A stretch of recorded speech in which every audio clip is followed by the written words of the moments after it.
Krakatau atau dengan nama internasional Krakatoa adalah kepulauan vulkanik yang masih aktif dan berada di Kecamatan Raja Basa, Kabupaten Lampung Selatan, tepatnya di perairan Selat Sunda. Gunung Krakatau purba pernah meletus hebat tahun 535 Masehi yang menyebabkan terbentuknya Selat Sunda. Hal itu juga menyebabkan hilangnya peradaban Pasemah Lampung dan Salangkanegara Banten selama sekitar 20-30 tahun. Ledakan Gunung Krakatau menyebabkan tsunami, langit gelap, dan cuaca dingin. Pada tahun 1680 pernah terjadi letusan juga. Peristiwa itu pun masih berlanjut terulang kembali yang menyebabkan Krakatau sirna karena letusan katalismik pada tanggal 26 sampai 27 Agustus 1883. Pada tahun 2019, kawasan yang sekarang merupakan cagar alam ini memiliki 4 kepulauan kecil: Pulau Rakata, Pulau Anak Krakatau, Pulau Sertung, dan Pulau Panjang. Berdasarkan kajian geologi, semua pulau ini berasal dari sistem Gunung Merapi Tunggal Krakatau yang pernah ada di masa lalu.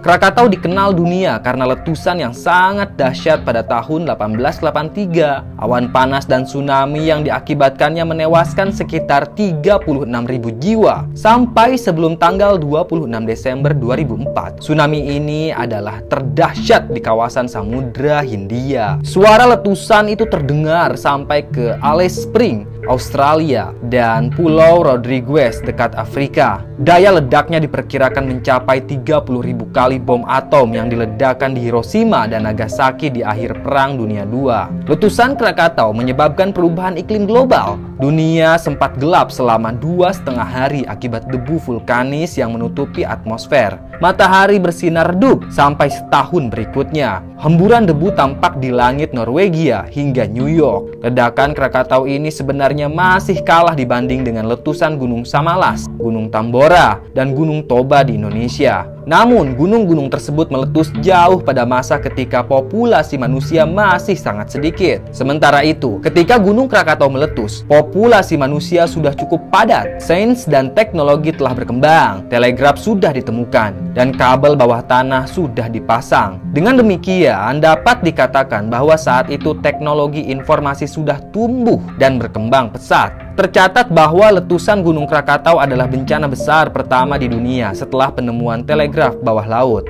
Kemajuan tersebut sayangnya belum diimbangi dengan kemajuan di bidang geologi. Akibat letusan itulah muncul anak Gunung Krakatau yang sangat melegenda hingga saat ini dan menjadi bom waktu yang sangat mengerikan. Selain kengeriannya, anak Gunung Krakatau juga menyimpan banyak sekali misteri, baik yang terlihat maupun yang tidak terlihat. Konon, di Gunung Anak Krakatau sering terdengar suara aneh seperti jeritan orang yang sedang disiksa, dan juga sering terdengar suara sekelompok orang yang sedang main gamelan. Yang lebih mengerikan lagi, konon di sana ada kerajaan jin yang bernama Kerajaan Karata. Tentu hal ini membuat bulu kuduk kita merinding. Namun, misteri mengerikan itu rupanya tidak mematahkan penasaran masyarakat untuk menengok dari dekat Gunung Anak Krakatau. Di waktu-waktu tertentu, seringkali gunung aktif ini dijadikan destinasi wisata, baik oleh wisatawan lokal maupun mancanegara. Dan tentu saat kita berkunjung ke sana harus tetap menjaga sopan santun dan juga etika, karena di sana dipercaya sebagai gerbang untuk masuk ke dalam alam jin.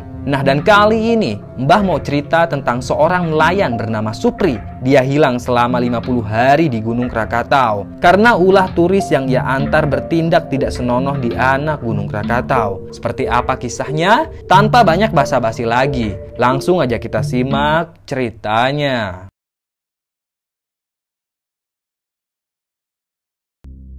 Supri bekerja sebagai seorang calo di pelabuhan Bakauheni. Tugasnya adalah mencari penumpang yang mau naik travel. Nah, para sopir travel di sana tinggal duduk santai saja karena yang mencari penumpang adalah para calo.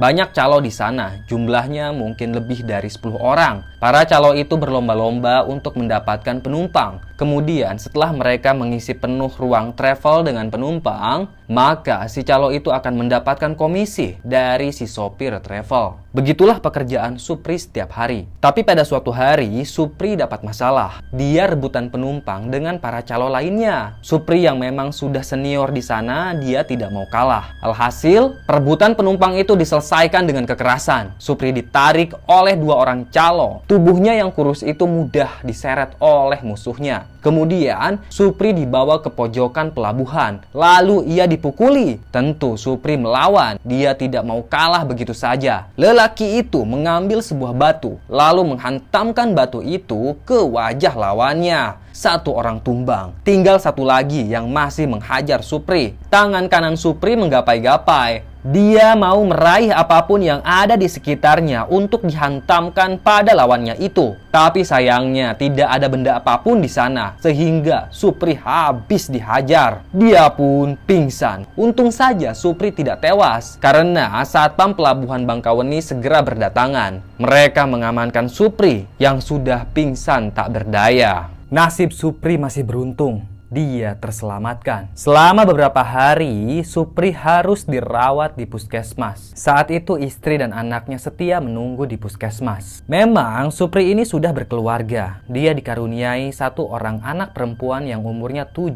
tahun. Kebetulan bulan depan, anak perempuannya itu yang bernama Aira, dia akan ulang tahun yang ke-8. Aira minta dibelikan sepeda yang mereknya juga bukan merek murah. Karena memang kala itu sepeda yang diinginkan Aira sedang musim. Banyak sekali teman-teman Aira yang punya sepeda merek yang terkenal itu. Maka wajar harganya cukup mahal. Di sisi lain Supri tidak punya uang untuk membeli sepeda tersebut. Tapi sebagai seorang ayah, tentu Supri tidak menyerah begitu saja. Dia akan berusaha untuk mendapatkan uang demi mewujudkan keinginan anak satu-satunya itu. Setelah Supri pulih, dia pun kembali ke pelabuhan Bangkaweni untuk menjadi calo. Namun naasnya, di sana Supri sudah tidak diterima oleh calo manapun. Ternyata kedua musuh Supri ini menghasut calo-calo lainnya untuk mengusir Supri dari pelabuhan. Supri pun kecewa dengan perlakuan musuhnya itu. Ternyata mereka benar-benar berhasil menghasut para calo lainnya untuk mengusir Supri. Dia pun luntang-lantung di luar pelabuhan Bangkaweni. Hingga akhirnya beberapa jam kemudian ada salah satu teman lamanya Supri yang menghampiri lelaki tersebut. Kata temannya itu, "Supri, aku ada kerjaan nih buat kamu. Kamu mau nggak?" Kata temannya Supri yang bernama Ardi. "Kerjaan apa?" tanya Supri. "Nganter wisatawan asing ke anak Gunung Krakatau. Kebetulan aku sedang sibuk. Kau kan bisa bawa perahuku. Lagi pula bayarannya lumayan lah. Aku minta 20% saja nanti," kata Ardi. Ardi memberitahu bayaran tersebut. Dan sontak saja Supri kaget karena bayarannya sangat besar. Tanpa pikir panjang lagi, Supri menerima tawaran tersebut. "Ya udah, kalau kau setuju, besok aku jemput kau di sini," kata Ardi. Supri pun mengangguk. Singkat cerita, keesokan harinya Supri dijemput oleh Ardi. Mereka berdua menuju dermaga Cantik untuk nyebrang ke Pulau Krakatau. Di dermaga itulah ada perahunya Ardi. Biasanya perahu itu digunakan untuk mencari ikan. Tapi kalau ada wisatawan, maka Ardi tidak menolaknya. Dia akan mengantarkan wisatawan tersebut ke pulau-pulau dekat perairan Gunung Krakatau. "Mana turisnya?" tanya Supri. "Kita tunggu aja di sini, nanti juga datang." Mereka berangkat naik travel dari Jakarta, ucap Ardi. Beberapa jam kemudian, akhirnya ada mobil travel yang datang ke sana. Mobil itu membawa 2 orang turis asing asal Australia. Tampaknya kedua turis asing itu adalah sepasang kekasih. Mereka tampak mesra dan juga sangat ramah. Setelah bersiap-siap, akhirnya Ardi pun menyalakan perahu. Dia akan membawa kedua turis itu ke Pulau Sabesi. Di pulau itulah ada penginapan. Kedua turis asing Australia itu akan menginap di Pulau Sabesi. Dan keesokan harinya barulah berangkat ke pantai anak Gunung Krakatau. Sementara itu, Supri yang bertugas mengantarkan mereka. Supri tetap bermalam di pulau tersebut karena memang dia punya kenalan di sana.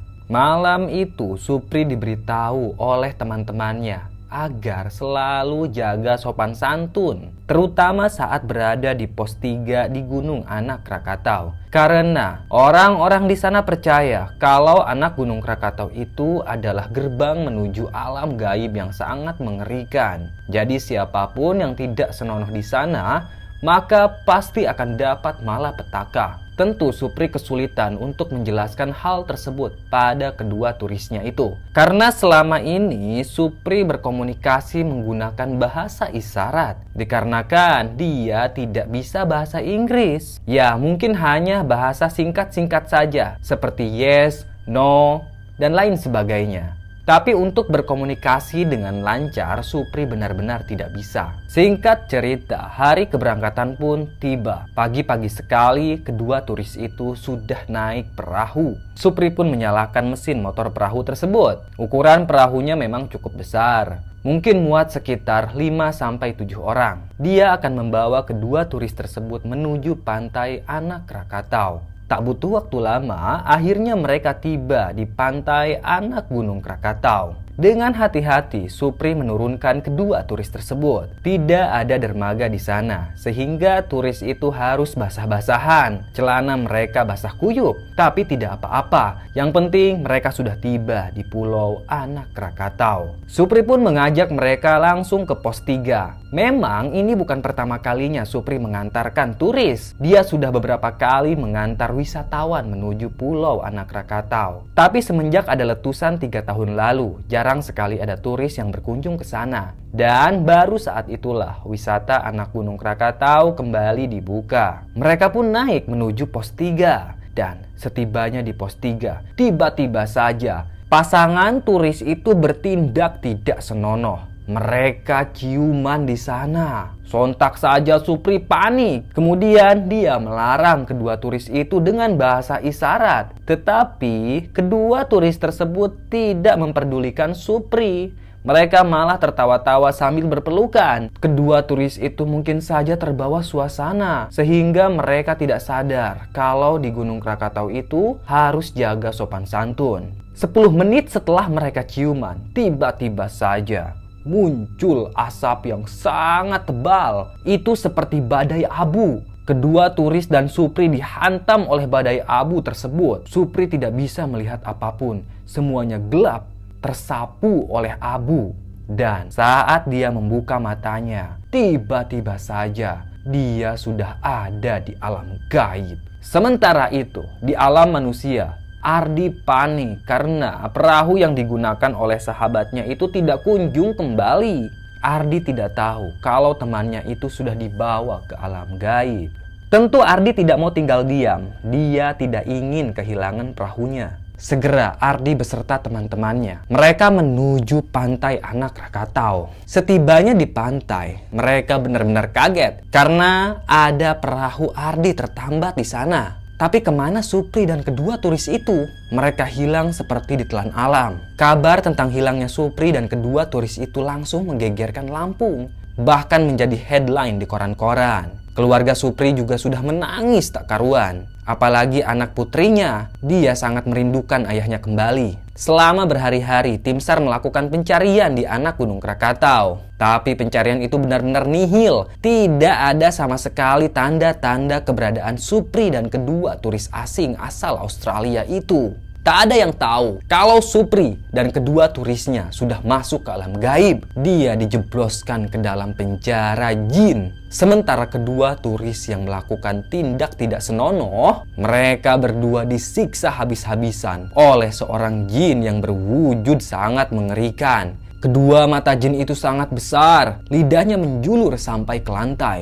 Taringnya juga sangat tajam. Ada air liur yang menetes-netes. Jin yang sangat mengerikan itu memegang cambuk. Ia mencambuk berkali-kali kedua turis yang sudah bertindak tidak senonoh di sana. "Rasakan kau, dasar manusia tidak punya akhlak," kata jin itu dengan sangat mengerikan. Sementara Supri bergidik ngeri. Dia menangis ketakutan karena penjara jin itu sangat mengerikan. Di dalamnya gelap sekali. Yang terang hanya di luar saja. Sehingga Supri dapat menyaksikan bagaimana jin itu menghukum kedua turisnya. Beberapa saat kemudian Supri pun dikeluarkan dari penjara. Dia tidak dihukum, melainkan diseret ke meja hijau. Ternyata ada pengadilan jin di sana. Pengadilan itu sudah ramai pengunjung. Mereka ingin menonton Supri yang disidang oleh hakim. Lalu hakim yang berwujud jin itu muncul. Dia juga menghadirkan para saksi. Menurut saksi mata di sana, Supri memang tidak berbuat asusila. Walaupun demikian, Supri tetap dianggap salah karena dialah yang telah membawa turis itu ke anak Gunung Krakatau.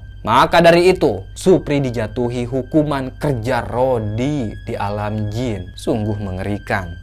Dia akan dipaksa untuk kerja di alam jin selama 5 hari. Supri dibawa ke sebuah lembah. Nah, di lembah itulah Supri dipaksa untuk menambang tulang belulang. Tulang belulang di lembah itu bercampur aduk. Ada tulang manusia dan juga tulang hewan. Supri dipaksa untuk menambangnya karena tulang belulang itu merupakan makanan jin. Supri diberi sebuah linggis. Ia pun mencungkil dinding lembah tersebut. Di setiap cungkilannya, Supri menemukan tulang belulang. Supri benar-benar kesusahan. Dia terus-terusan mencungkil tebing tersebut, menambang tulang belulang di sana. Hingga akhirnya hukuman Supri pun berakhir. Dia dibebaskan. Tapi sebelum Supri dibebaskan, ada pesan dari hakim. Kata hakim itu, 2 hari lagi anak Gunung Krakatau akan erupsi. Maka segeralah pulang, kalau tidak maka nyawa Supri akan melayang. Mendengar pernyataan itu, Supri benar-benar ketakutan. Dia pun digiring ke alam manusia, lalu ditinggalkan begitu saja di pos 3. Supri celingukan, wajahnya sudah tidak karuan, tubuhnya kurus sekali, penampilannya sangat kotor. Dia juga tidak mengenakan alas kaki.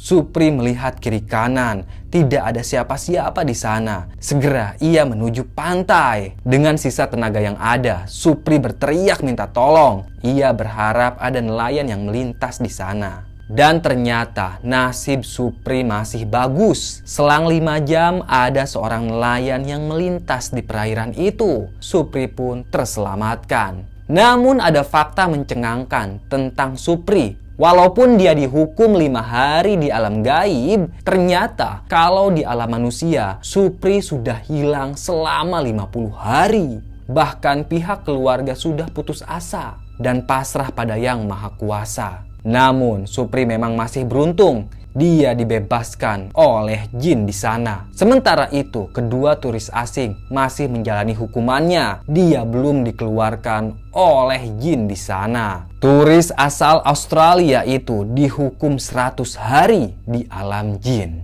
Selesai. Terima kasih sudah menyimak cerita Mbah. Tunggu cerita-cerita lainnya ya. Tetap sehat dan salam merinding.